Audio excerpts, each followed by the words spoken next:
Fue descubierto por Galileo, perfeccionado después por Isaac Newton, y en manos de Albert Einstein proporcionó una teoría de la mecánica del cosmos.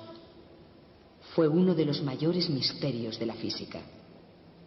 Todos los cuerpos caen con la misma aceleración constante. Ley de la gravedad o ley de la caída de los cuerpos. En el vacío, todos los cuerpos caen con la misma aceleración constante.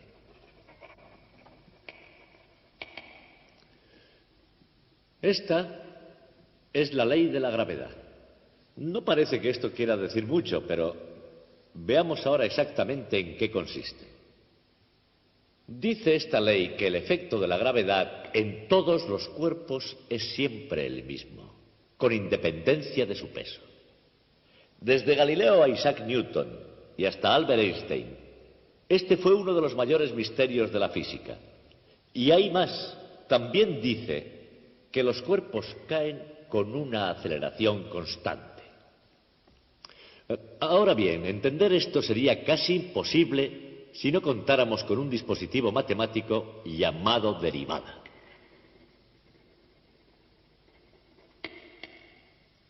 Luego veremos lo que significa.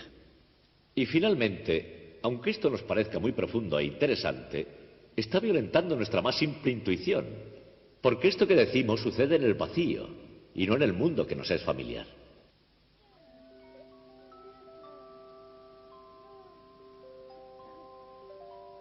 Seguramente para todos nosotros, nuestro primer contacto con las leyes de la naturaleza habrán sido el efecto de la fuerza de la gravedad en la Tierra.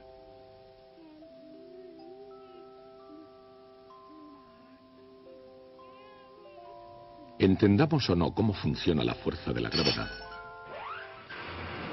tenemos un temor innato a sus efectos. Pero ¿qué es exactamente ese efecto de la gravedad? Hay cuerpos que caen con rapidez y de forma rectilínea. Pero hay otros, en cambio, que tienen un comportamiento diferente. En algunos casos, casi no se puede definir cómo y por qué caen los cuerpos. Debemos distinguir el efecto de la gravedad sobre un cuerpo que cae del efecto de oposición del aire por donde cae. En otras palabras, tenemos que imaginarnos un cuerpo que cae en el vacío. Por ejemplo, si una moneda y una pluma caen simultáneamente desde la misma altura, se comportarán como esperábamos. Han caído a diferente velocidad. Pero eso es solo a causa de la resistencia del aire sobre ambos objetos. En el vacío, una moneda, una pluma y cualquier otro objeto caerían a la misma velocidad.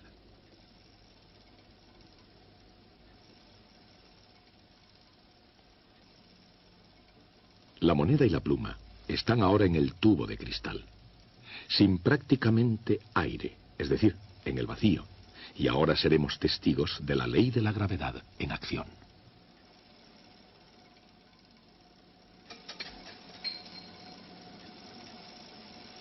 Sin el efecto que produce la resistencia del aire, todos los cuerpos, independientemente de su peso, caen exactamente a la misma velocidad.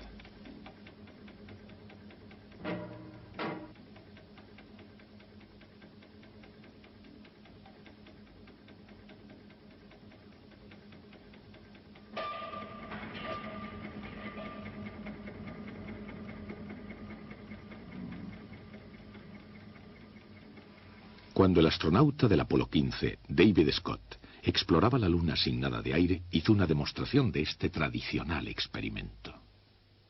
Bien, aquí tengo una pluma y un martillo. Una de las razones por las que vinimos a la Luna fue porque un caballero llamado Galileo hizo un importante descubrimiento sobre la caída de los objetos en campos gravitatorios. ¿Y dónde encontraríamos un sitio mejor para ver si su descubrimiento era correcto que en la Luna? Los dejaré caer aquí mismo. Es de suponer que los dos golpeen en el suelo a la vez.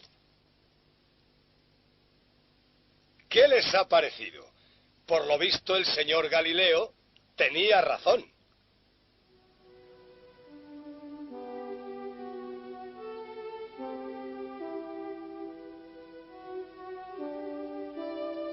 El señor Galileo tenía razón. Hace casi 400 años, cuando todo el mundo pensaba que los cuerpos pesados caían con más rapidez que los ligeros, Galileo se dio cuenta de que en el vacío todos los cuerpos caerían a la misma velocidad.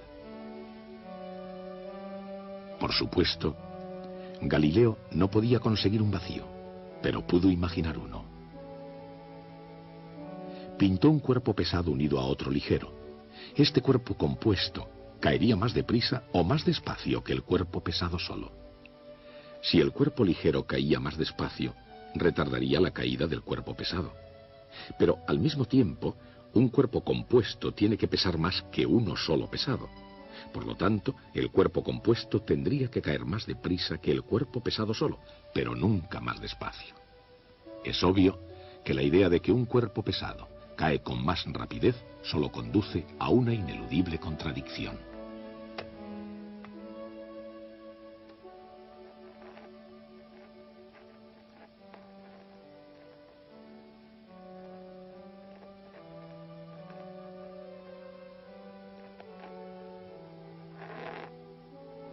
Galileo se dio cuenta entonces de que la única opinión lógicamente aceptable era que todos los cuerpos caen a la misma velocidad cuando se suprime la resistencia del aire.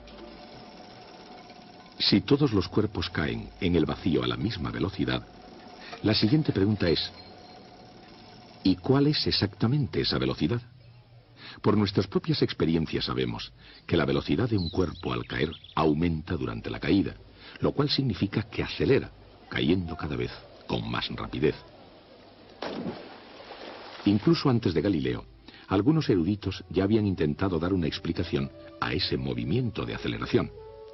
Aproximadamente 100 años antes, Leonardo da Vinci ya había hecho su propio estudio de la caída de los cuerpos, animado quizá por su sueño de volar.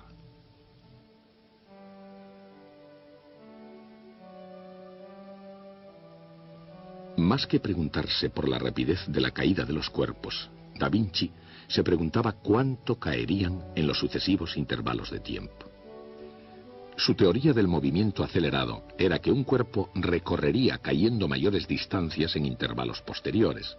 Después concluyó con la teoría de que las distancias seguían la ley de los números enteros. Es decir, una unidad de distancia en el primer intervalo de tiempo, 2 unidades en el segundo intervalo de tiempo, etc. Galileo adoptó el método de descripción de Leonardo da Vinci, pero llegó a una conclusión diferente de cómo crecían las distancias. En lugar de crecer de ese modo, Galileo tenía la teoría de que las distancias estaban relacionadas con los números impares. 1 unidad de distancia en el primer intervalo de tiempo, 3 unidades de distancia en el segundo intervalo, 5 unidades de distancia en el tercer intervalo, etc. En otras palabras, según Galileo, la distancia recorrida en cada intervalo es proporcional a los números impares. Galileo llegó a sus conclusiones después de realizar una brillante serie de experimentos en los que medía el tiempo que rodaba una bola por planos inclinados cada vez más empinados. La ley de los números impares de Galileo se puede ver en acción en algún lugar sorprendente, y que a Galileo le hubiera causado más asombro que la misma superficie de la Luna. En una montaña rusa de un parque de atracciones al sur de California, los visitantes pagan con gusto una cantidad de dinero por el privilegio de dejarse caer en caída libre a través del espacio bajo la influencia de la gravedad. Algodón de azúcar, candy, es mucho mejor. A mí esto no me gusta nada. No. De hecho, esta parte del paseo es gratis.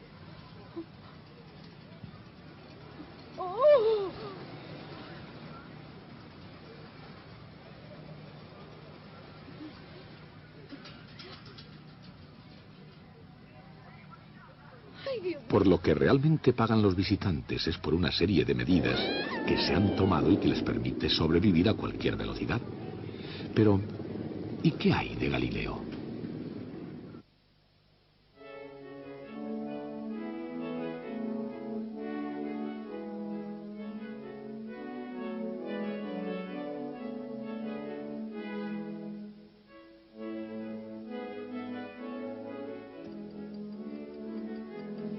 Si esto es una unidad de distancia, esto debería de ser 3, y esto 5, y así sucesivamente. Y realmente lo son. Galileo tenía razón. En sucesivos intervalos de tiempo, las distancias recorridas cayendo siguen los números impares. Aquí hay algo más que Galileo también vio. Fíjense en la distancia total recorrida en un instante. Después del primer intervalo de tiempo, una unidad de distancia. Después del segundo intervalo, 4 unidades de distancia. Después del tercer intervalo, 9 unidades de distancia. Después del cuarto, 16 unidades. En otras palabras, al final de cada intervalo, la distancia total recorrida cayendo es de 1, 4, 9, 16, 25 y así sucesivamente. Y esos números son, por supuesto, cuadrados perfectos. O sea, que la distancia recorrida en la caída es proporcional al cuadrado del tiempo. Y de este modo, la ley de Galileo se puede escribir en una simple ecuación, utilizando S para la distancia y T para el tiempo. Que quiere decir que estamos hablando de la distancia como función del tiempo. Esta constante c numéricamente es igual a la distancia que recorre el cuerpo cayendo durante el primer segundo, es decir, 16 pies, aproximadamente 5 metros.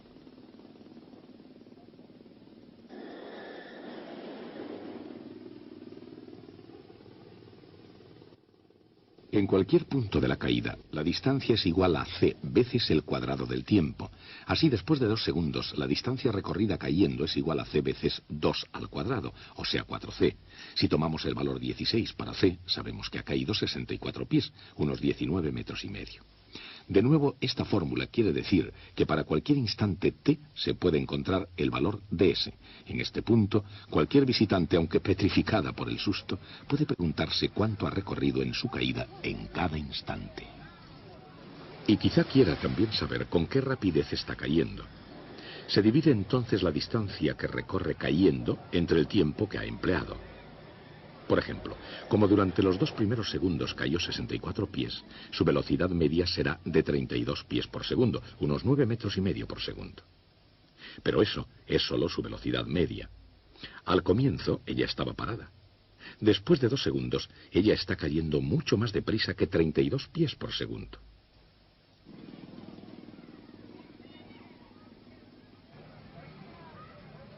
Pero lo que realmente desea saber esta mujer no es su velocidad media, sino su velocidad exacta o instantánea en cualquier instante dado. Sin embargo, si queremos utilizar la misma ecuación dividiendo la variación de distancia por la variación de tiempo, se nos plantea un serio problema. En cualquier instante durante la caída, digamos a 1.5 segundos, la variación en la distancia y en el tiempo es exactamente 0. Así, una fórmula que determine la velocidad dividiendo la variación en el tiempo no es útil cuando se tiene un punto A, pero no un punto separado B para trabajar con él. Y para complicar aún más las cosas, el máximo y el mínimo del cociente serían 0. Dividir por 0 es un desastre matemático. Tal vez la expresión velocidad instantánea sea una contradicción en sus términos. Sin embargo, el propio sentido común nos dice que un objeto en movimiento debe tener una cierta velocidad en cada instante. El problema es mucho más que un juego ingenioso de palabras. Es un dilema que ha importunado durante miles de años a todos los matemáticos, pero no había modo de resolverlo.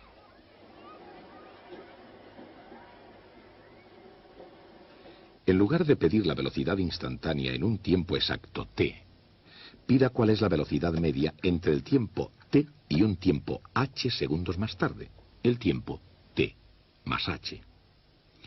El cambio en el tiempo es h segundos.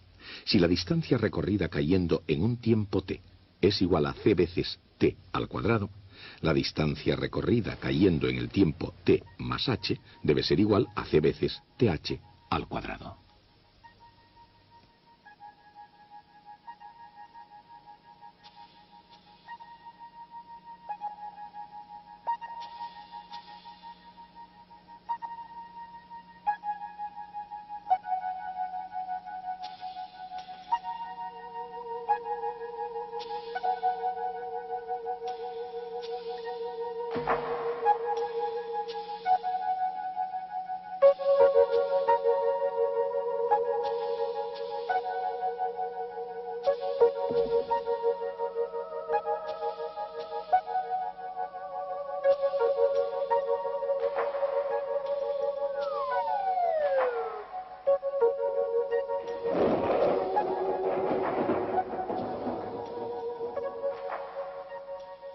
Hemos resuelto el problema y ahora ya podemos calcular la velocidad media, comenzando en cualquier instante para cualquier intervalo h. H puede ser un segundo, medio segundo, una décima de segundo o incluso cero, porque ahora no estamos dividiendo por cero. Ahora podemos reducir el intervalo y hacerlo más pequeño y más pequeño hasta llegar al límite.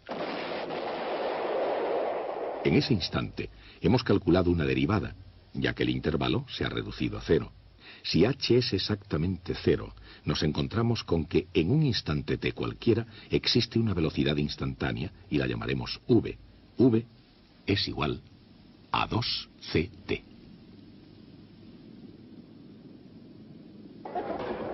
Si seguimos utilizando el valor 16 para c, podríamos decirle a esa joven: no se preocupe, señora.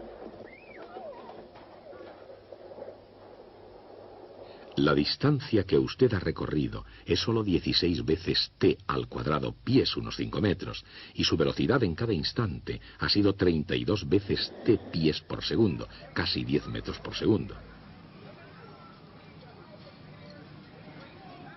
Obviamente, se ha quedado impresionada. ¿Cómo lo calculó? Podría preguntar. Nosotros acabamos de inventar la derivada. En el lenguaje común, derivada quiere decir que deriva de algo, como por ejemplo, en la frase el dulce de chocolate es derivado del chocolate. Pero en matemáticas esa palabra tiene un significado técnico muy concreto. Es el ritmo con el que algo está cambiando.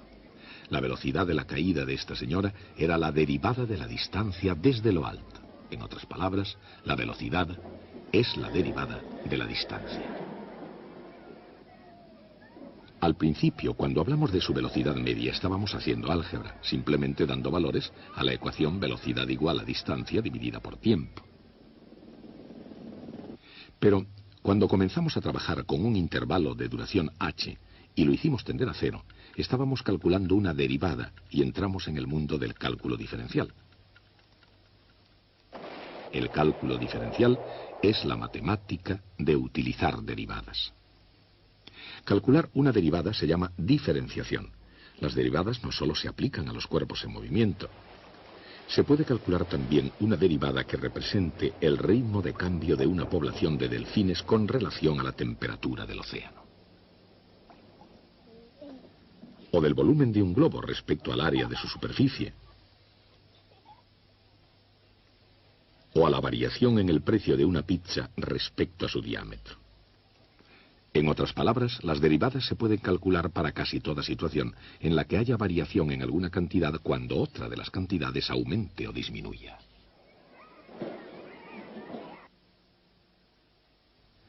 Para ir de la distancia a la velocidad, tuvimos que calcular una derivada. Pero, ¿y qué pasa con la aceleración de un cuerpo al caer? Pues que para ir de la velocidad a la aceleración, hacemos exactamente lo mismo. Si v como función de t es igual a 2ct, entonces v de t más h igual a 2c de t más h.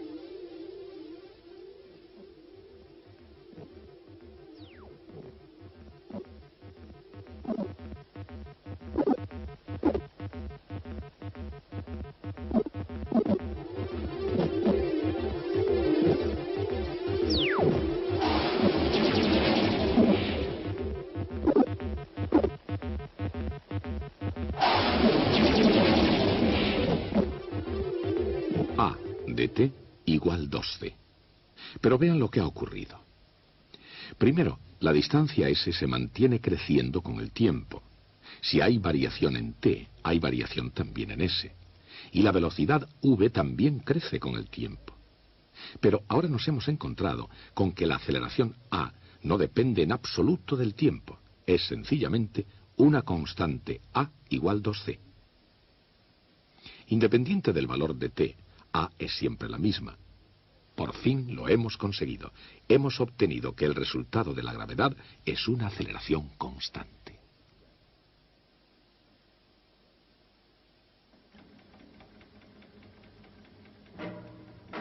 Teníamos 3 preguntas sobre la caída de los cuerpos. ¿Cuánto caían? con qué velocidad y con qué rapidez variaba su velocidad. Con bastante facilidad pudimos saber la distancia recorrida. Observando a nuestra joven amiga, su velocidad media se obtuvo por medio del álgebra. Y luego, para saber a qué velocidad caía exactamente el cuerpo en cada instante y con qué rapidez variaba su velocidad, tuvimos que utilizar ese maravilloso instrumento matemático, la derivada. Usando la derivada, hemos podido explicar el movimiento de caída de los cuerpos. Los cuerpos caen con aceleración constante. Como esa aceleración es muy importante, tiene su símbolo propio, una G minúscula. G igual 2C. Y ahora ya podemos escribir las tres expresiones de la ley de la gravedad en su forma definitiva, cambiando C por G partido por 2.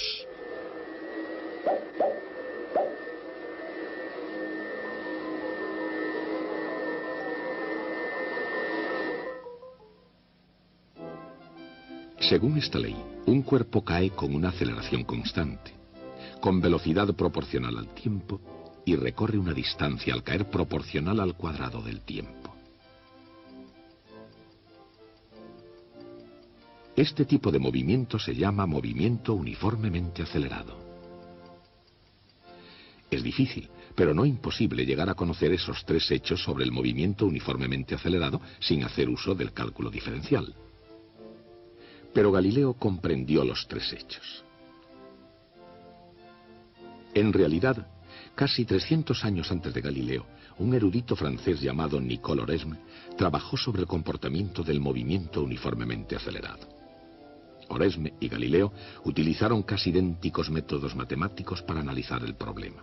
Dichos métodos se basaban no en ecuaciones algebraicas, sino en proporciones entre cantidades y en figuras geométricas. La derivada fue inventada una generación después de la muerte de Galileo por Sir Isaac Newton y Gottfried Wilhelm von Leibniz. Con este nuevo y poderoso método de análisis se pueden analizar tipos aún más complicados de movimientos. Describir el movimiento uniformemente acelerado llega a ser incluso muy fácil.